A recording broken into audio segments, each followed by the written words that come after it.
Olá pessoal, tudo bem com vocês? Eu estou aqui agora com a segunda videoaula sobre Descartes. Se você não viu a primeira aula ainda, onde falei sobre conceito, origens e contextualização do pensamento cartesiano, tem um card aqui em cima para que você possa acessar essa videoaula e assistir agora. Isso falando sobre a dúvida metódica. E agora vamos falar sobre os 3 passos da dúvida metódica, continuando e aprofundando aquilo que vimos na última aula. Vamos lá então? Bom, é isso aí, gente. Quando falamos sobre Descartes, temos que considerar aqui o contexto em que ele viveu, que foi a passagem, o contexto do século XVII, contextualizando toda a passagem do mundo medieval para o mundo moderno. Também considerando aqui o surgimento da Revolução Científica. Nessa passagem que eu acabei de citar para vocês, toda uma ressignificação de todo o conhecimento, a teoria do conhecimento vigente até aquele momento. Nós temos agora uma matematização do universo trazida por Galileu Galilei, a passagem do gel para o heliocentrismo e por aí afora. E frente a isso, Descartes se lança diante de um desafio. Afinal de contas, como nós podemos alcançar o conhecimento da verdade? E para isso, ele lança um problema, ele lança uma pedra de fundamento, que é a questão do método. Afinal de contas, todo o conhecimento anterior se revelou como frágil por se tratar de um conhecimento construído sem um método bem elaborado, sem um método bem preciso. E é justamente aqui que está o lance que Descartes já propõe como um desafio, a construção do método. Método esse que para ele tem origem na dúvida, uma vez que dúvida é sinal de não conhecimento ou pelo menos de um conhecimento incompleto. Por se tratar de incompleto, ainda é frágil também. A dúvida para Descartes é o ponto de partida, o ponto fundamental necessário a qualquer conhecimento, a qualquer compreensão. Porém, essa dúvida para Descartes também se diferencia. Nós podemos falar sobre a dúvida espontânea, aquela dúvida que temos no dia a dia, aquela dúvida comum que qualquer pessoa está sujeita, porém temos também a dúvida metódica. E é justamente sobre isso que vamos falar nesse vídeo. Afinal de contas, o que vem a ser a dúvida metódica? Dúvida metódica é aquela em que nós encontramos um ponto de partida de grande importância. Considerar como falso tudo aquilo que possa ser colocado em dúvida. Como já disse anteriormente, se eu posso colocar um objeto em dúvida, é porque a sua compreensão, por mais clara que já esteja, ainda não está totalmente clara. Ainda há alguma fagulha de entendimento a ser construído. É por isso que eu posso colocar um conhecimento em dúvida. Se esse conhecimento fosse totalmente completo, 100% compreensível, de modo que já não houvesse absolutamente nada a mais o que ser esclarecido, ele não poderia ser colocado em dúvida. É por isso que esse vai ser o ponto de partida. E essa dúvida metódica consiste no seguinte: o que permite colocar um conhecimento em dúvida é a inexistência de um conhecimento totalmente claro e distinto, observando a existência de 4 regras ou até mesmo 4 critérios, como você preferir. O primeiro critério é o critério da evidência. É evidente tudo aquilo que é claro e distinto por si mesmo. Clareza e distinção é aquilo que está colocado como um conhecimento amplo, completo, a ponto de não haver mais qualquer fagulha de dúvida a ser solucionada. O segundo critério é o critério da análise, também posso chamar de divisão. Esses 4 critérios eu citei no vídeo anterior e estou apenas retomando agora. Análise ou divisão é quando eu pego um problema amplo e fragmento ele em problemas menores. E por fim eu tenho o critério da síntese, que é quando eu inicio a solução do problema mais simples em direção ao mais complexo. E por último, o problema da enumeração. Dessa maneira, eu tenho como objetivo alcançar um conhecimento sólido, totalmente fundamental. E é por isso que esse conhecimento agora se dá em etapas. Metódico, porque se desenvolve em etapas. A primeira etapa é aquela que nós vamos chamar agora de erro dos sentidos. É o argumento do erro dos sentidos. O que argumento seria esse? Simples, desde quando nascemos, o primeiro contato que temos com o mundo à nossa volta se dá através dos sentidos. Se perguntarmos de todo o nosso conhecimento o que há de mais concreto, sem dúvida, é o conhecimento que temos pela visão, pelo olfato, pela audição e pelo paladar. É o que há de mais concreto possível. Porém, esse conhecimento, por mais que ele seja seguro na maior parte do tempo, em algumas situações podem se enganar, podem se equivocar. Um exemplo comum que eu posso colocar para vocês é quando eu ilumino um objeto com uma luz que tenha cor, e modificando assim a cor do objeto, onde se eu olho de maneira desatenta, sou levado a acreditar, a crer que aquele objeto é de uma cor que eu estou vendo, que não reflete a sua cor real. São as chamadas ilusões ópticas. Veja só que interessante. Por mais que o conhecimento, por mais que os sentidos sejam seguros, há sim situações que eles podem se enganar, eles podem ser levados ao erro. E é por esse motivo que Descartes considera que, se eu tenho uma probabilidade de erro, por menor que seja, mesmo que ela aparenta ser insignificante, ainda assim eu não devo tomá-la como verdade. Pelo menos provisoriamente eu devo admiti-la como falso. E esse é o argumento que Descartes coloca. Com as palavras de Descartes, tudo o que eu recebi até o presente momento e com o mais verdadeiro e seguro, aprendi também através dos sentidos. Ora, experimentei algumas vezes que esses sentidos eram enganosos. E é de prudência nunca se fiar inteiramente em quem já nos enganou uma vez.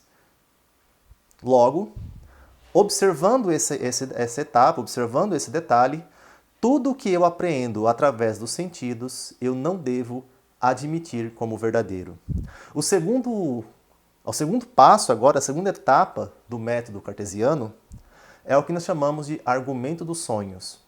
O argumento dos sonhos é aquele que vem como uma espécie de continuação, até mesmo de aperfeiçoamento do erro dos sentidos. E que argumento seria esse? É comum, já aconteceu com você com certeza, já aconteceu comigo também, situações que eu tive uma certa confusão, uma certa dúvida, se aquela cena, aquele episódio aconteceu quando eu estava acordado ou dormindo. Hã? Você pode estar estranhando, que negócio é esse?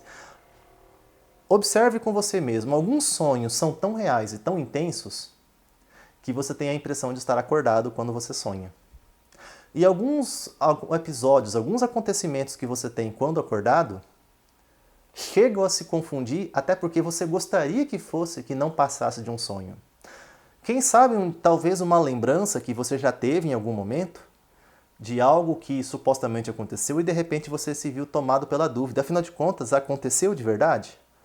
Ou será que eu estava somente sonhando? Esse é o argumento dos sonhos. Da mesma forma que os sentidos podem se equivocar, eu também posso me equivocar quando o assunto é confrontar a vigília com os sonhos.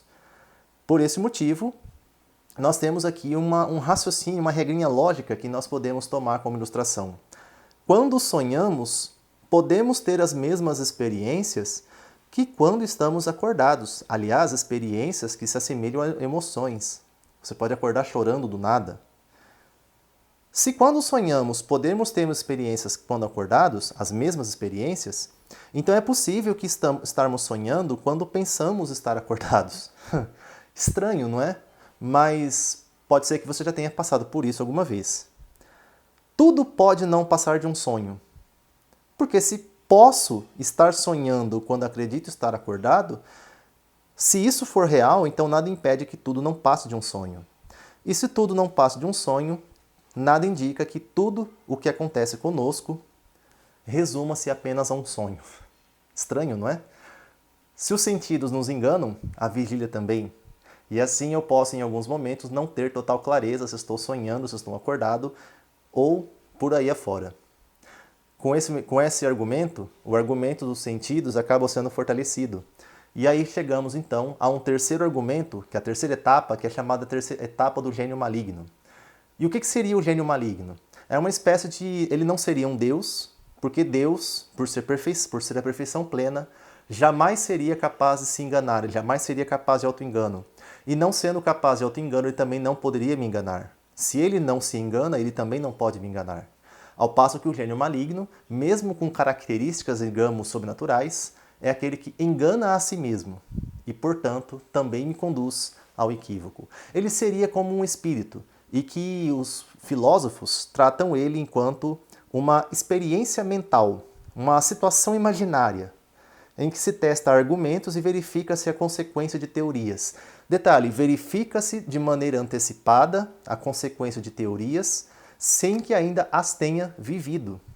Nós podemos chamar aqui, assemelhar isso com a situação das utopias ou mesmo das distropias, que não deixam de ser uma representação do gênio maligno. Um exemplo disso seria o filme Matrix. Quem já assistiu, o filme Matrix é uma representação desse gênio maligno, uma vez que ele faz uma representação mental de uma realidade. Pois é, estranho, não é mesmo? Ou ainda, nós podemos imaginar outras situações, outras obras aqui que relatam a mesma ideia. Se o gênio maligno me conduz ao erro, olha o que o próprio Descartes coloca. Sou obrigado a confessar que, de todas as opiniões que recebi outrora em minha crença como verdadeiras, não há nenhuma da qual não possa duvidar atualmente. Eu não posso duvidar atualmente, uma vez que, por maior profundidade que pareçam ser as minhas crenças, ainda assim há fagulhas de não entendimento. E essas fagulhas de não entendimento é o suficiente para me conduzir a um erro. Mas por razões muito fortes e muito maturamente duradouras.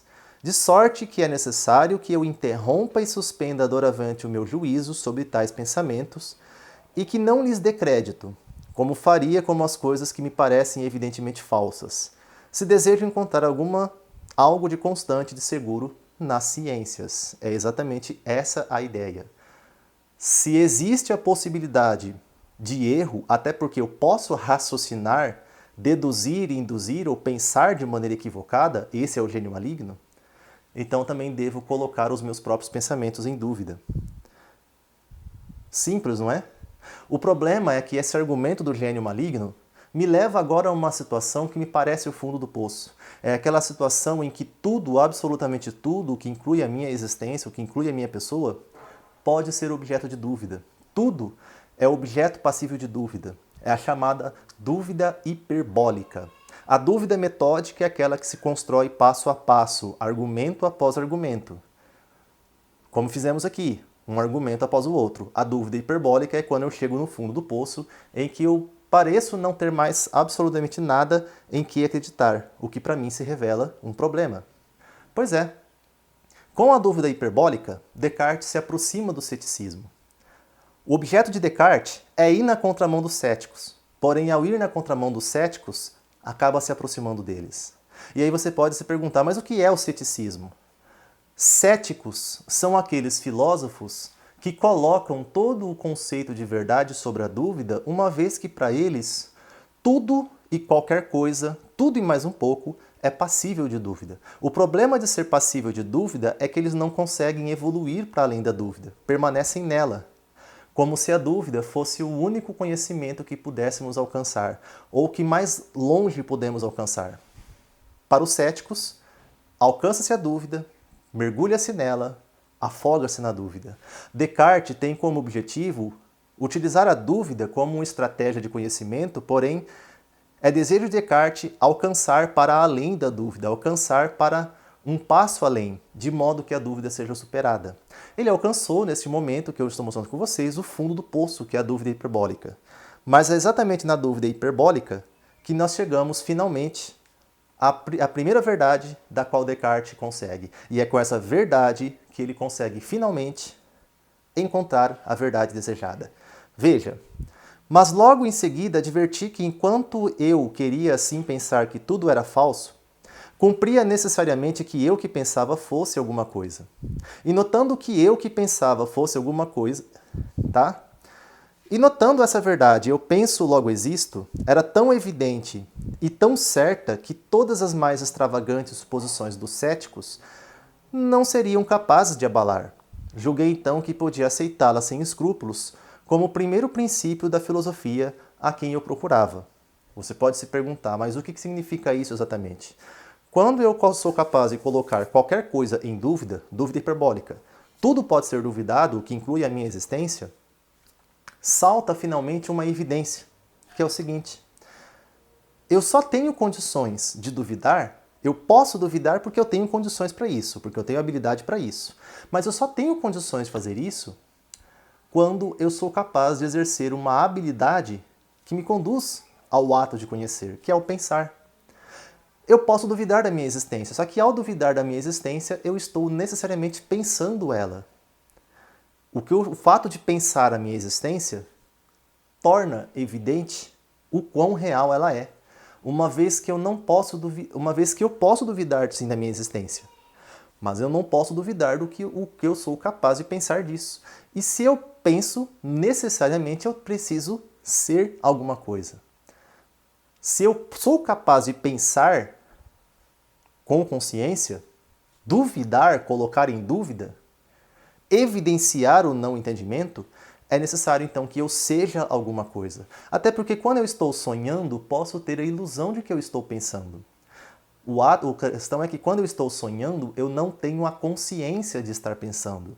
Eu não tenho o critério do pensamento. O que eu tenho é apenas uma imaginação vaga, uma imaginação involuntária, porque eu não escolho sonhar, ele simplesmente acontece, e que se dá em flashes.